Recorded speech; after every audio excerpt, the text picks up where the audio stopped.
Convener comrade Satyajit Sinha, এছাড়াও উপস্থিত আছেন ধনিয়াখালী গণ আন্দোলনের নেতৃত্ব কমরেড সুনীল ভাট, আছেন হুগলি জেলা গণ আন্দোলনের নেতৃত্ব কমরেড আব্দুল হাই, কমরেড বন্যা টুডু, এছাড়া অনেক কমরেড বন্ধুগণ, এলাকার পঞ্চমী মানুষ, তান্ত্রিক ব্যবসায়ী ভাই বন্ধুরা। আচ্ছা, আপনারা জানেন তৃণমূল 2011 সাল থেকে আমাদের পেটাচ্ছে, যেখানে সেখানে পেলে বেড়েছে, আমাদের কর্মীদের গাড়ি জ্বালিয়েছে, বাড়ি ভেঙেছে। এখন ওদের কর্মীদের তেজ কমে গেছে, আজকাল মারতে পারছে না। তৃণমূল 2023 সালের যে পঞ্চায়েত নির্বাচন, এই নির্বাচনে আমাদের বেড়েছে, বেড়ে মৃতপ্রায় করে হাসপাতালে পড়ে, কিন্তু এই মাঝরা বা ধনেকালীন কোন তৃণমূলের গুন্ডার সেই সব হয়নি। তারকেশ্বরের কুখ্যাত গুন্ডা সেখানকার এমএলএ রাম সিং রায় গুন্ডা এনে আমাদেরকে মেরেছে।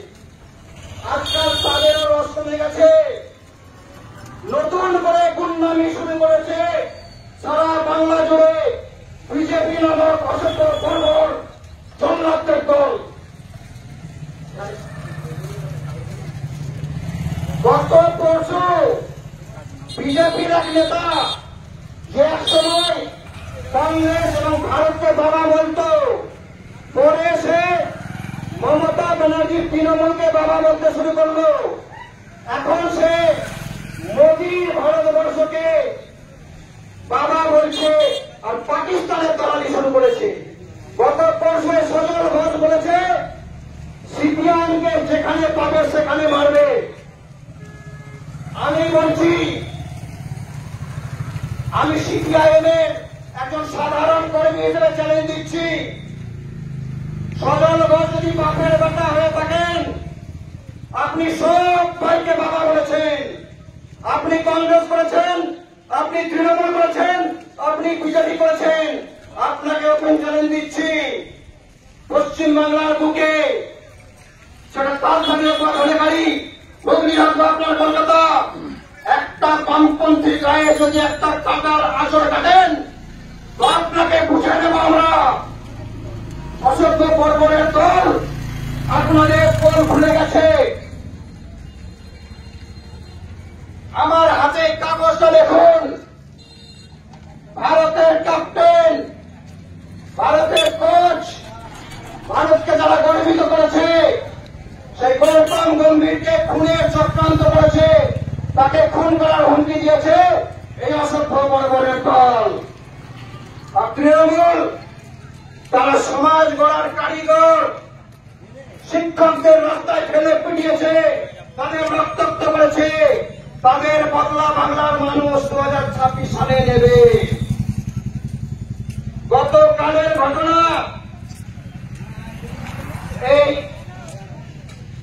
সুন্দরী দিদিকে দেখুন, নাম জ্যোতি আগরওয়াল, সবসময় ভারত মায়ের জয়ের কথা বলে, আর পাকিস্তানের চড়গিরি করে ধরা পড়েছে তাকে। হরিয়ানার বাসিন্দা, সেখানে কংগ্রেসের নেতৃত্ব, তারা অভিযোগ করেছিল, এখন জেলের হাওয়া খাচ্ছে। বনগাঁতে পাকিস্তানের পতাকা লাগিয়েছিল বিজেপির কর্মীরা, ধরা পড়েছে। আমাদের ধনেখালীর বাগড়ানে আমার ঘটনা ঘটেছে। আমরা মনে করি এই ঘটনা এই চোর ডাকাতদের কাজ। তৃণমূল আর বিজেপি তারা একসঙ্গে মিলে সাম্প্রদায়িক সম্প্রীতি নষ্ট করছে। তাই আজকে আমাদের তালখালীতে, আজকে আমাদের ধনেখালীতে সারা বাংলা জুড়ে নামতে হয়েছে সাম্প্রদায়িক সম্প্রীতি রক্ষা করতে। এখানে আমাদের অনেক মা বোনের তারা বিগত 3 বছর ধরে 100 দিনের কাজ পাচ্ছেন না, 3 বছর ধরে। কে ভাই এর জন্য এলাকার তৃণমূল নেতাদের প্রশ্ন করে তারা বলছে বিজেপি টাকা দিচ্ছে না। আপনি এলাকার বিজেপি নেতৃত্বকে জিজ্ঞাসা করবেন, তারা বলছে তৃণমূল চুরি করেছে। আমরা বলছি ঠিক বলেছেন, তৃণমূল চুরি করেছে এতে কোনো সন্দেহ নেই, কিন্তু তৃণমূলের চুরির জন্য আমার এই মা বোনেরা কেন সাজা পাবে, কেন গরিব মানুষ 1 দিনের কাজ পাবে না? আরো একটা ঘটনা ঘটেছে গতকাল, স্বয়ং গুজরাটের ঘটনা।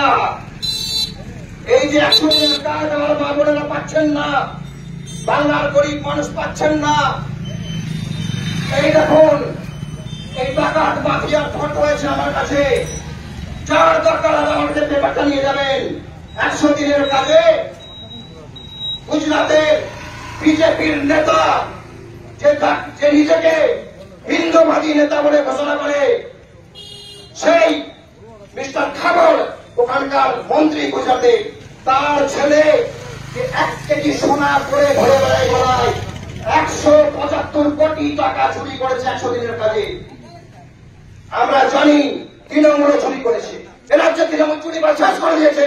কিন্তু কেন বিজেপি কেন সেই তৃণমূলের নেতাগুলোকে যেটা ঢোকাচ্ছে না? তাদের দল নেই, তাদের ক্ষমতা নেই।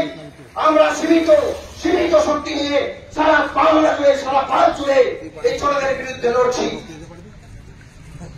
যার প্রয়োজন মনে হবে, আমি জানি এখানে আড়ালে আপনাদের বিজেপি নেতা কর্মীরা আমাদের কথা শুনছেন, আপনাদের হিম্মত থাকে আসবেন, প্রমাণ দিয়ে দেবো।